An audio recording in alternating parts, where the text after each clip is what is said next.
हैं सदगुरु श्री अभिलाष साहब जी को याद करने के लिए। सदगुरु श्री अभिलाष साहब जी को याद करते हैं। उनके धर्म ग्रंथ हैं, उनके ज्ञान है। और आजकल हम देख रहे हैं कि मोबाइल जैसे ही खोलते हैं, है ना, सब लोग यूट्यूब देखते हैं, तो जैसे ही हम मोबाइल खोलते हैं यूट्यूब, तो सबसे पहले गुरुदेव का ही उसमें आता है ज्ञान, वीडियो, ऑडियो। और क्यों आता है कि यूट्यूब में हम कोई भी चीज़ को ज़्यादा देखते हैं, है ना, ज़्यादा देखते हैं वही चीज़ आता है। कोई आदमी गंदा गंदा फिल्म देखते हैं, तो जैसे ही मोबाइल खोलेगा तो उसके सामने वही आएगा। और हम लोग सत्संग भजन में डूबे रहते हैं, सत्संग भजन से लाभ लेते हैं, तो जैसे ही खोलते हैं तो गुरुदेव का ही दर्शन हमें मिलता है।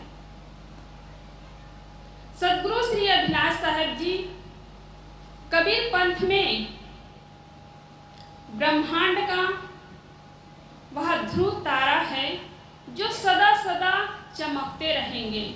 उन्होंने समाज को जो दिया, जो ज्ञान समाज के बीच बांटा,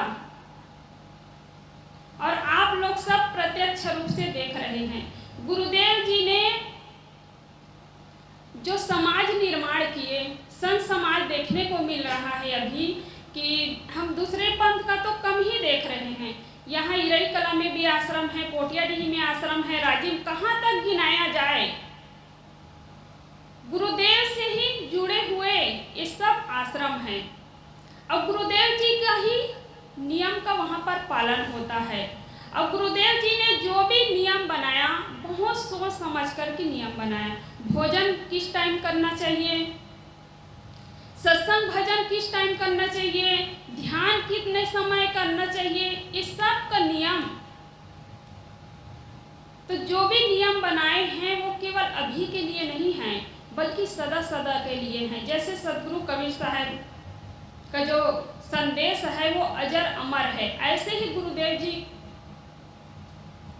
का जो नियम है, जो समाज को दिए हैं, वो अमर है।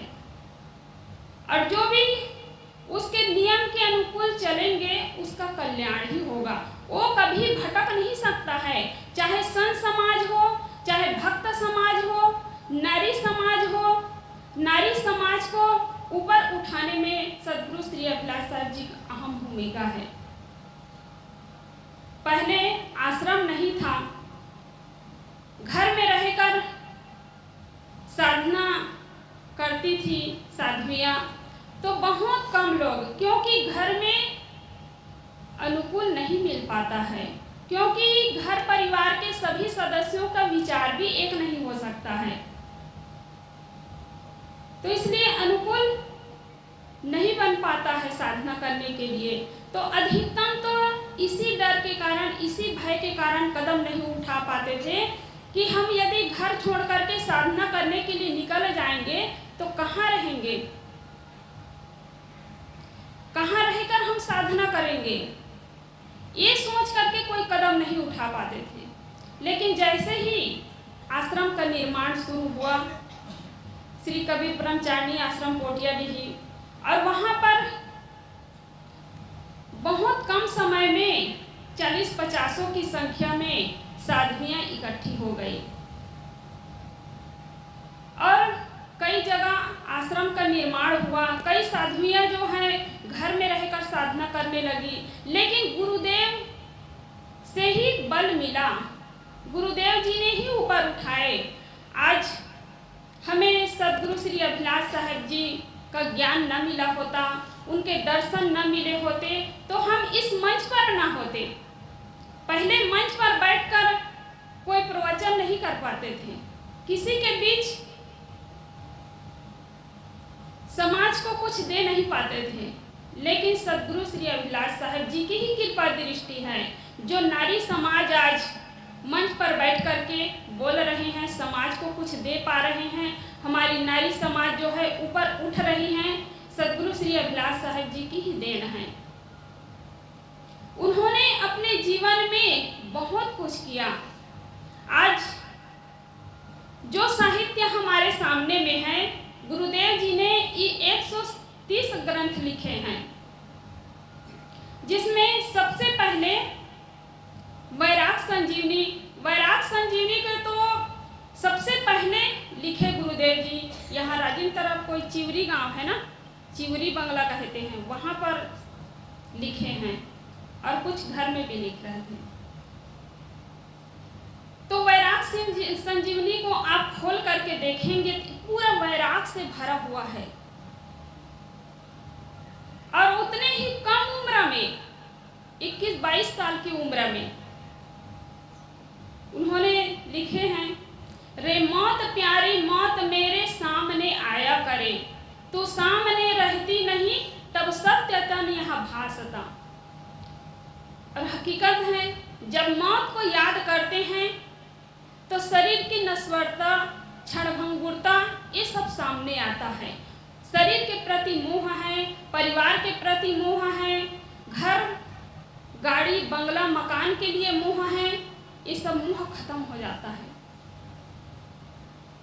मौत को जो याद करेगा वो कभी अपने जीवन में पाप नहीं कर सकता है, कभी गलत नहीं कर सकता है।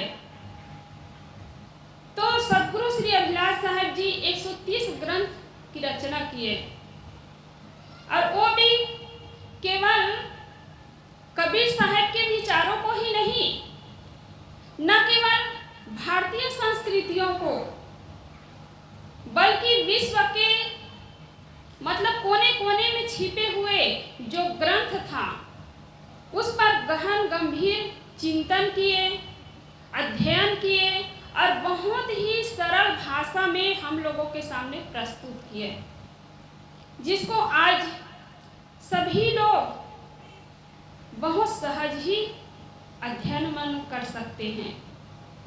बीजक 2 भागों में है, मोटे मोटे ग्रंथ है, सब लोग जानते हैं, उसको बहुत सरल भाषा में उसकी व्याख्या किए हैं। और पहले सदगुरु श्री पूरन साहब जी ने उसकी व्याख्या किए तो बहुत कठिन सा लगता था, सामान्य आदमी उसको पढ़ नहीं पाते थे, न उसके कुछ रहस्य को कुछ समझ पाते थे। लेकिन सदगुरु श्री अभिलाष साहब जी ने बहुत ही सरल भाषा में उसकी व्याख्या किए, तो जिसको केवल अक्षर बोध ही कहना चाहिए, कोई दूसरी क्लास ही पढ़े हैं, तीसरी क्लास पढ़े हैं, वो भी बहुत सहज ही उसको पढ़ सकते हैं, अपने जीवन को अच्छा बना सकते हैं। तो ऐसे थे हमारे सदगुरु श्री अभिलाष साहब जी। सदगुरु कबीर साहब को नहीं देखे, लेकिन उनके छवि उनके अंदर देखने को मिलेगी। जब बीजक को, मूल ग्रंथ जो बीजक है, उसको आप लोग पढ़ेंगे और उसके व्याख्या को पढ़ते हैं, बीजक के व्याख्या को, तो ऐसा नहीं लगता है कि मूल किसी अलग का हो और व्याख्या किसी अलग व्यक्ति का हो, ऐसा नहीं लगता है। जिसका मूल है उसी का व्याख्या है, ऐसा लगता है कि एकदम पूरा बिठा दिए हैं उसमें। तो ऐसे सदगुरु श्री अभिलाष साहब जी, जो मौत को बचपन से ही मौत को देख रहे थे, शरीर की नश्वरता, क्षणभंगुरता, जही मरने से जग डरे मेरो मन आनंद, कब मरिहो कब पाइहो पूरन परमानंद।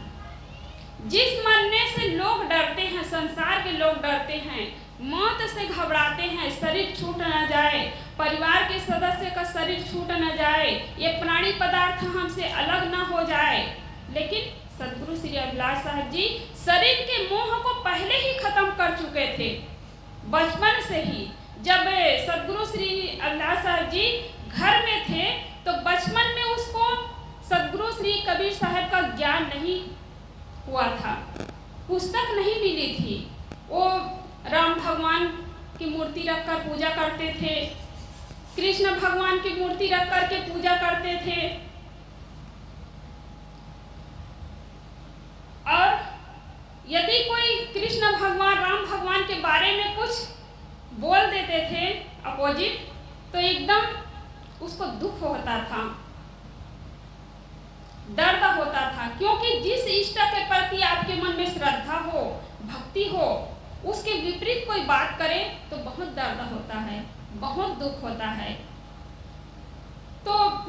बाद में बचपन से ही सदगुरु कबीर साहब के जो ज्ञान है बचपन से ही मिल गया है। पहले घर में थे तो बहुत छोटे थे तब नहीं मिला था, लेकिन घर से ही मिल गया उसको, क्योंकि संत गुरुजन उनके घर में बचपन से ही जाते थे और कोई भी संत जन घर में पहुंचते थे तो एकदम सेवा में लग जाते थे। वो किसी के लिए पक्षपात नहीं करते थे कि ये अमुक संत है, अमुक संत है, अमुक धर्म को मानने वाला है, ऐसा उनके मन में नहीं था, पक्षपात की भावना नहीं। और सदगुरु श्री अभिलाष साहब जी ब्राह्मण कुल में जन्म लिए और वो उसके चेहरे को आप लोग देखे हैं, उसके शरीर को आप लोग देखे हैं, देखने में भी बहुत सुंदर सदगुरु श्री अभिलाष साहब जी के चेहरा एकदम चमकता था। और जैसे ही शरीर से सदगुरुदेव जी सुंदर थे, वैसे ही उनके ज्ञान, उनके विचार, उनके भक्ति, उनकी रहनी, उनके ज्ञान सभी चमक रहे थे। उनके ऐसा कोई क्षेत्र नहीं है, ऐसा कोई पहल नहीं है जो वजनदार ना हो, ज्योतिर्मय चमकदार ना हो। हर क्षेत्र पर दृष्टि डालिए, सफाई शुद्धता पर दृष्टि डालिए। सफाई शुद्धता गुरुदेव जी की ही देन है। जितनी सफाई शुद्धता हम जानते थे पहले भी, लेकिन गुरुदेव जी के सानिध्य में आकर के बहुत कुछ सीखे। तो तन की सफाई, घर की सफाई और मन की सफाई, मन की सफाई के बारे में गुरुदेव जी बताते रहते थे। सो उठकर मन को देखते थे और अपने समय को कभी व्यर्थ नहीं होते थे, अनमोल वाणी ही बोलते थे। और अलग अलग जगह पर कार्यक्रम होता था। एक दिन ऐसा नहीं होता था कि गुरुदेव जी अपने विचारों को डायरी में न लिखते रहे हो। आप लोग डायरी पढ़े होंगे कि अमुक गांव में गया था तो ऐसा हुआ, ऐसा घटना घटी, ऐसी घटना घटी, कई प्रकार के उसके डायरी में पढ़ने को मिलता है। तो हर समय गुरुदेव जी विचारों में खोए रहते थे, अपने को अलग करके रखते थे। पहले के संत महात्मा ध्यान तो करते थे, सत्संग तो करते थे, लेकिन एक जगह बैठकर करते थे, एक जगह अपने आसन में बैठकर ध्यान करते थे। लेकिन गुरुदेव जी अपना खुद ध्यान किए, खुद जिए और समाज के बीच में, हम सबके बीच में लाए। तो संतों के लिए और भक्त समाज के लिए भी बहुत कुछ किए। संतों के लिए आश्रम में तो नियम बनाए कि ध्यान की प्रक्रिया, ध्यान कैसे करना चाहिए, ये सब सिखाए। लेकिन हमारे भक्त समाज के लिए, माता समाज के लिए भी सार्वजनिक रूप से ध्यान करवाते थे। राजीव नयापारा में हर साल ध्यान शिविर लगता है, तो उसमें भक्त समाज भी लाभ लेते हैं और हमारी माता समाज भी लाभ लेते हैं। और पहले ध्यान क्या होता है इनका ज्ञान नहीं था, तो हमारे भक्त समाज भी जानते हैं, माता समाज भी जानती है। अब धीरे धीरे और बढ़ते क्रम में है, कई जगह ध्यान करवाया जाता है। तो हमारे गुरुदेव जी श्री अभिलाष साहब जी ही शुरू किए हैं, तो कई एक नियम बनाए हैं गुरुदेव जी, तो उस पर हम दृष्टि डालें, उसको हम अपने जीवन में उतारे। गुरुदेव जी ने ऐसा काम कर गए कि इस संसार में फिर से ना आना पड़े, क्योंकि शरीर को पहले ही छोड़ दिए थे। शरीर तो प्रारब्ध हुआ छूटेगा, लेकिन मन से, अपने विचारों से पहले ही छोड़ दिए थे।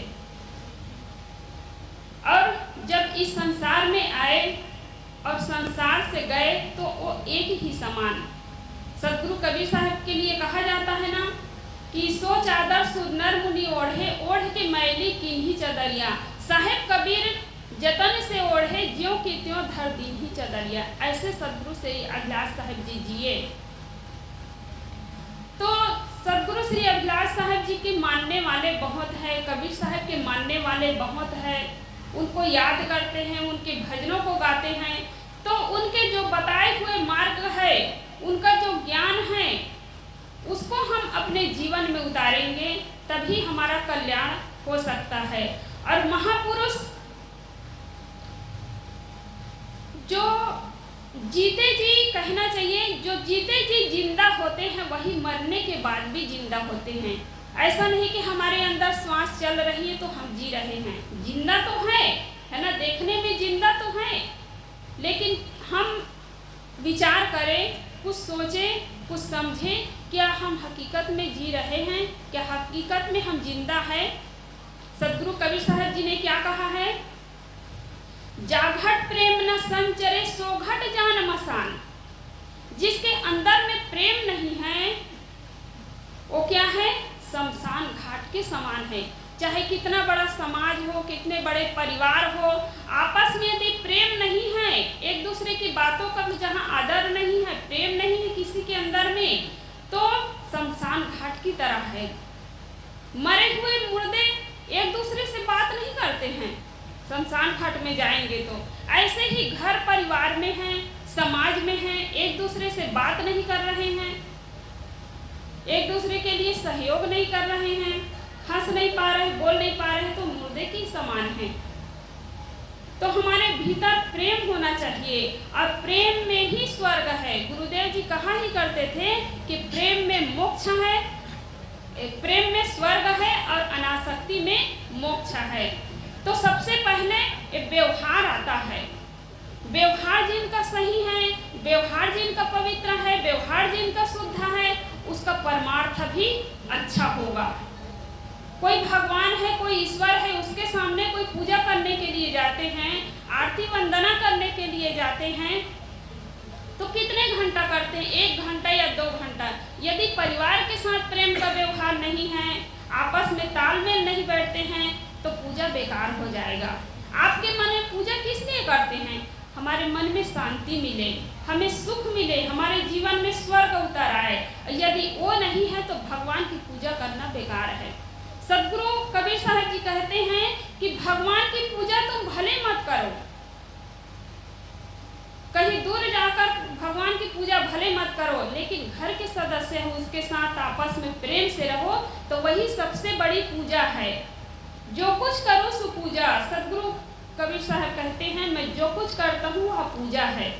जो कुछ पवित्र भाव से किया जाता है वह पूजा है, और पवित्र भाव से करते हैं तो पूजा होना ही, क्योंकि पवित्र भाव में मन एकदम खुश रहता है।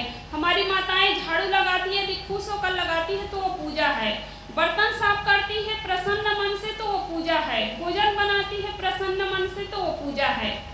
और यदि गुस्सा में, क्रोध में काम तो करना ही है, लेकिन काम करने के बाद भी वो बेकार हो जाता है, हमारा मन गंदा हो जाता है, हमारा संस्कार खराब हो जाता है। तो मनुष्य से बढ़कर कोई भगवान नहीं है, कोई ईश्वर नहीं है। सदगुरु कबीर साहब जी ने भी बताए, सदगुरु श्री अभिलाष साहब जी ने भी बताए कि अपने भीतर झांको, अपने भीतर में सुख है, अपने भीतर में शांति है। और हृदय के गीत में लिखे भी हैं, जब मन विषयों से मुड़कर अपने में आ जाएगा, सब चंचलता को तज कर स्थिरता को पाएगा, तब सुख का स्रोत खुलेगा जो है अनंत अपने में। इसको पाकर फिर मन को नहीं होगा दुख सपने में, इसको पाकर फिर मन को नहीं होगा दुख सपने में। जैसे मंच पे बैठ करके कोई बोल दिया जाता है कि अपने भीतर में सुख है, अपने भीतर में शांति है, तो सुनने मात्र से उसको एहसास नहीं होगा। जैसे दूध में घी है ना, दूध में घी है तो दिखाई तो देने वाली नहीं है, उसके लिए मेहनत करना पड़ेगा, दूध को पकाना पड़ेगा, दही जमाना पड़ेगा, और दही जमाने के बाद में उसको मथना पड़ेगा, तब कहीं जाकर के घी निकलेगी। ऐसे ही सुख और शांति को पाने के लिए, उसके एहसास करने के लिए साधना करने की आवश्यकता है। हमारे अंदर में बुराइयां हैं, हमारे अंदर में दोष है, दुर्गुण है, उसको निकालना पड़ेगा। और वो निकलेगा कैसे? वो अपने से नहीं निकलता है, अच्छे विचारों को अपने भीतर डालते हैं तो बुराई अपने आप निकलना शुरू हो जाएगा। कदम आगे बढ़ाएंगे हम सद्गुणों की ओर तो दुर्गुण अपने आप निकलेगा। जैसे कहीं पर अंधेरा हो तो अंधेरे को कोई धकेल करके दूर नहीं कर सकते हैं। आपके भीतर बुराई है तो जबरदस्ती आप निकाल नहीं सकते हैं, उसके लिए आधार चाहिए ना। एक पग को पकड़ना पड़ता है तो दूसरा पग को छोड़ना पड़ता है। आप वो कीड़े को भी देखे होंगे, भाजी के कीड़े या कोई भी चीज़ को देखते हैं ना कि एक पकड़ता है सामने को तब पीछे को छोड़ता है। तो ऐसे हम सामने पकड़ेंगे तब पीछे अपने आप छूट जाएगा। तो अंधेरा कहीं पर है तो वहाँ पर एक दीप ले जाकर के जला देते हैं तो अंधेरा अपने आप दूर हो जाता है, उसको दूर नहीं कर सकते हैं। और ऐसे ही हमारे अंदर बुराइयां हैं तो हम अपने अच्छी आदतों को अपनाते जाएं, अच्छे विचारों को अपने भीतर डालते जाएं तो बुराई जो अंधकार है वह दूर हो जाएगा। सत्ग्रंथ पढ़ने की आदत डालें, सत्संग सुनने की आदत डालें, थोड़ा ध्यान करने की आदत डालें। और नहीं तो सुबह सबके पास समय होता है, हम नियम नहीं बनाते इसलिए लगता है कि हमारे पास बिल्कुल समय नहीं है। सोकर उठकर कम से कम आधा घंटा नहीं कर सकते तो 10 मिनट ही कर सकते हैं। और सोने के पूर्व हम टीवी देखकर सोते हैं, मोबाइल देख कर के सोते हैं। मोबाइल भी देखना चाहिए लेकिन उसमें अच्छा विचार आता है, जो ज्ञान है, गुरुदेव जी के सत्संग है, उसको सुनते सुनते सो सकते हैं। या धर्म ग्रंथों को 10 मिनट पढ़ करके आप सो सकते हैं। कौन जाने सुबह हो या ना हो। रात में सोते हैं तो सुबह उठ पाए कि ना उठ पाए कोई जान सकते हैं? नहीं जान सकते हैं। इसलिए गुरुदेव जी हमेशा कहा करते थे कि अपनी गठरी बिल्कुल तैयार रखना चाहिए, कि ऐसा नहीं कि वहाँ जब मैं कहीं बाहर गया हूँ तो वहाँ से आऊँगा तब मैं तैयार करूँ। इतने भीड़ में रहते थे, भरे समाज में रहते थे और भरे समाज में रहकर अपने को अलग करते थे गुरुदेव जी, अपने चिंतन, अपने ज्ञान, अपने साधना के आधार से। और यही सीख हम सबको देते थे कि सदैव अपने को अकेला समझो, अकेले रहने का अभ्यास बनाओ। लेकिन हम क्या करते हैं, 4 सदस्यों का मुखिया बन जाते हैं, गांव का मुखिया बन जाते हैं, परिवार के मुखिया बन जाते हैं, तब हमारे अंदर अहंकार हो जाता है। अरे हमारे सानिध्य में तो बहुत लोग पल रहे हैं, बहुत लोग चल रहे हैं, ये अहंकार होता है। लेकिन ये सब अहंकार किसी का काम आने वाला नहीं है। एक मौके पर भीड़ छट जाएगी, राज्य काम नहीं आएगा, परिवार काम नहीं आएगा, गांव काम नहीं आएगा। एक थे अनाथी मुनि। अनाथ का अर्थ होता है बेसहारा, जिनका कोई सहारा न हो। तो राजा का बेटा था,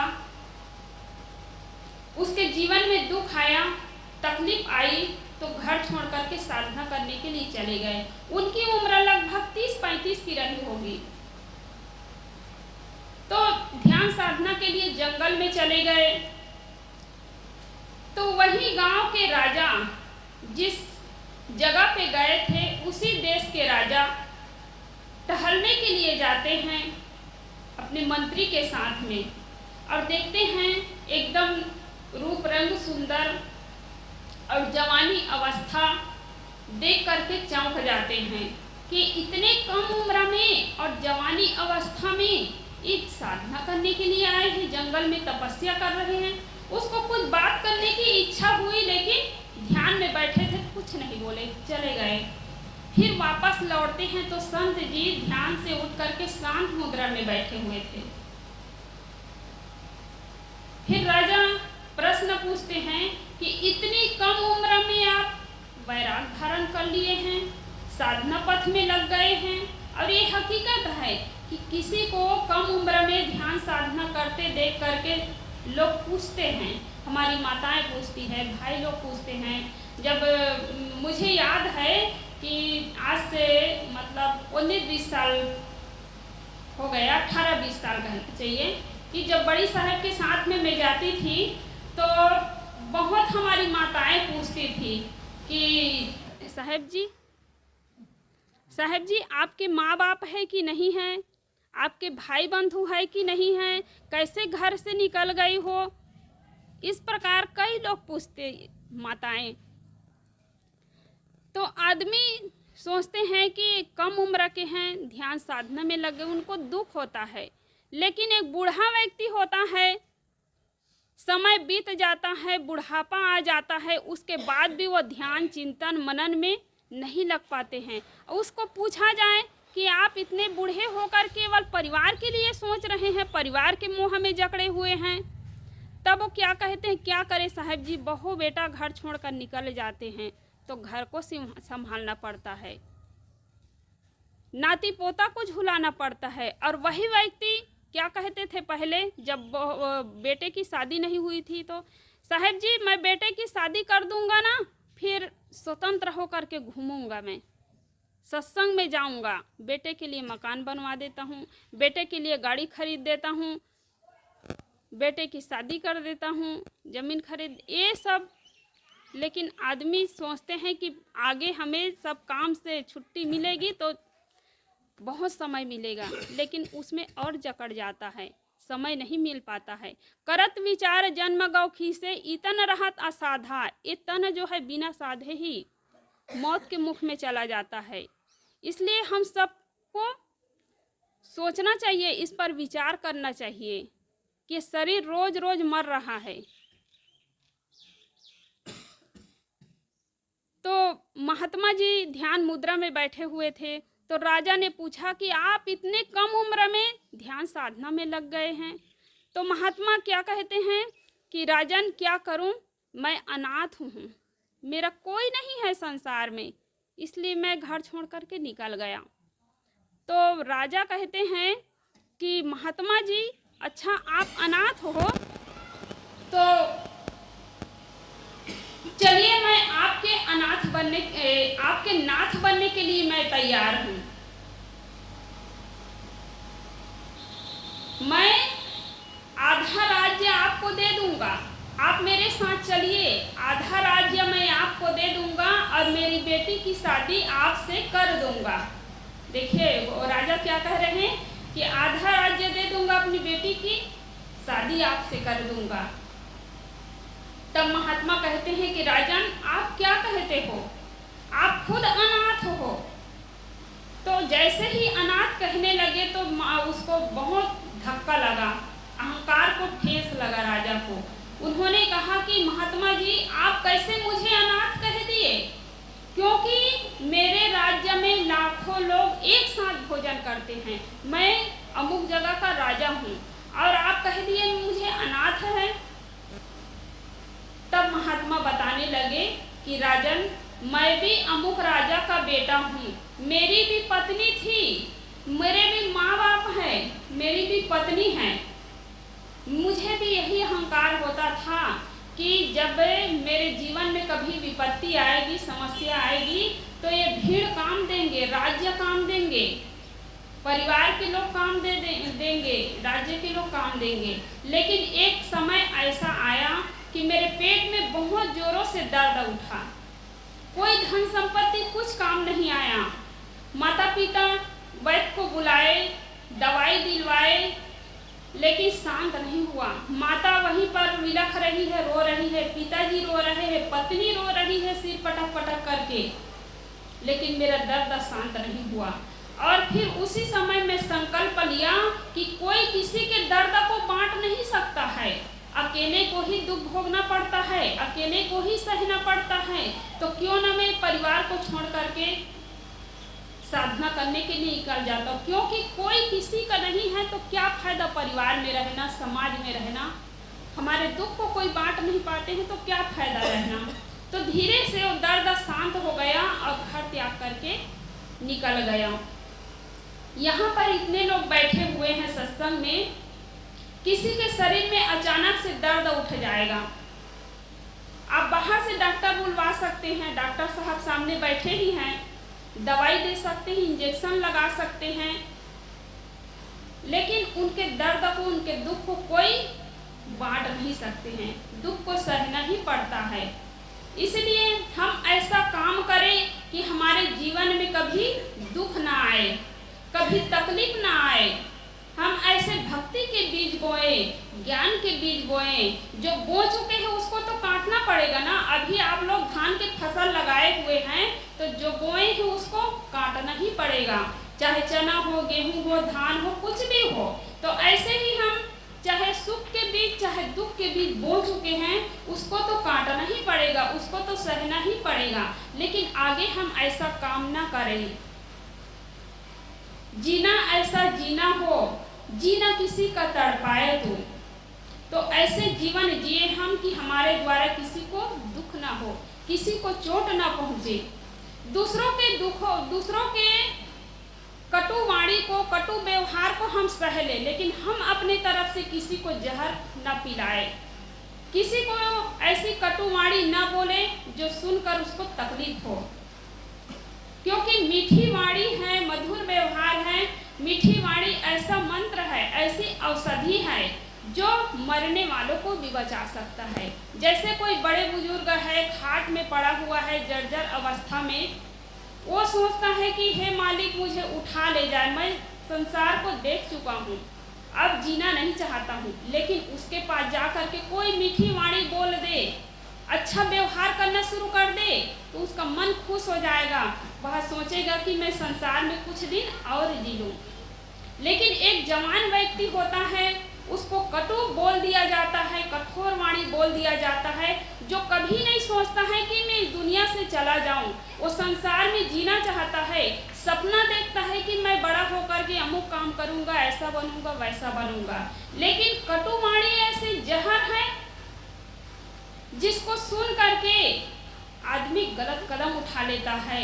कोई जहर खा लेता है, कोई फांसी पे लटक जाता है, कोई कुएं में कूद जाता है, कोई नदी में जाकर के कूद जाता है, कोई छत के नीचे कूद जाता है, अपने को संभाल नहीं पाता है। दूसरे के जहर को पीना सहज नहीं है।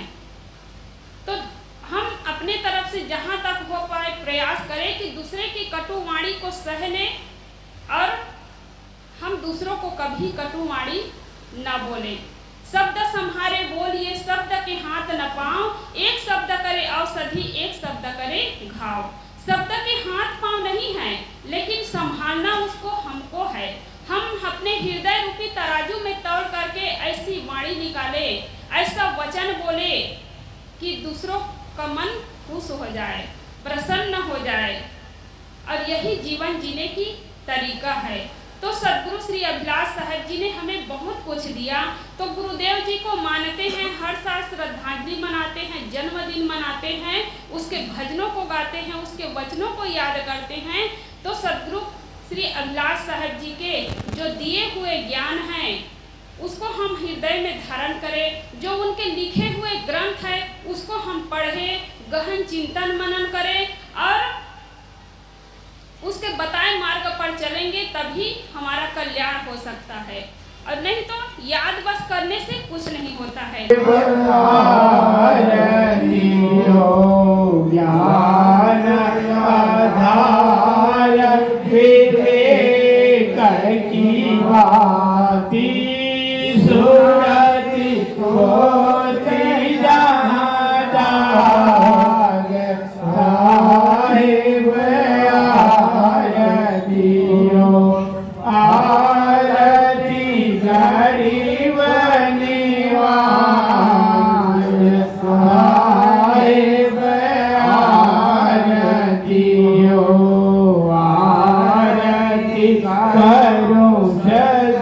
गुरु साहिब की जहाँ सब संत समाज साहिब आरती हो, आरती गरीब निवाज साहिब आरती हो। दरस परच गुरु शरण शरण भाई टूट गयो रमजान साहिब आरती हो आरती गरीब निवाज साहिब आरती हो साहिब कबीर संतन की कृपा से भया हो परम प्रकाश साहिब आरती हो आरती गरीब निवाज साहिब आरती हो आरती दीन दयाल साहिब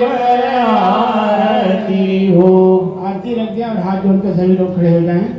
दास जान निज आपनो बिनती सुनिए मोह बिनवत हूँ कर जोर के गुरु शरणागत तो काम क्रोध मद लोभ में नित में रहूं भुलाए दीन दास प्रभु जान के जय बंदी छुड़ाए मम दृष्टि महामलिन है खानी बानी देवी दया करो गुरु को दिए मैं हूँ अधम अतिनी काल जाल बहु फेर परे मैं निपट गंवार शरण आए की लाज है साहेब लीजवार मन वच कर्म गुरु साधु से टूटे राम ने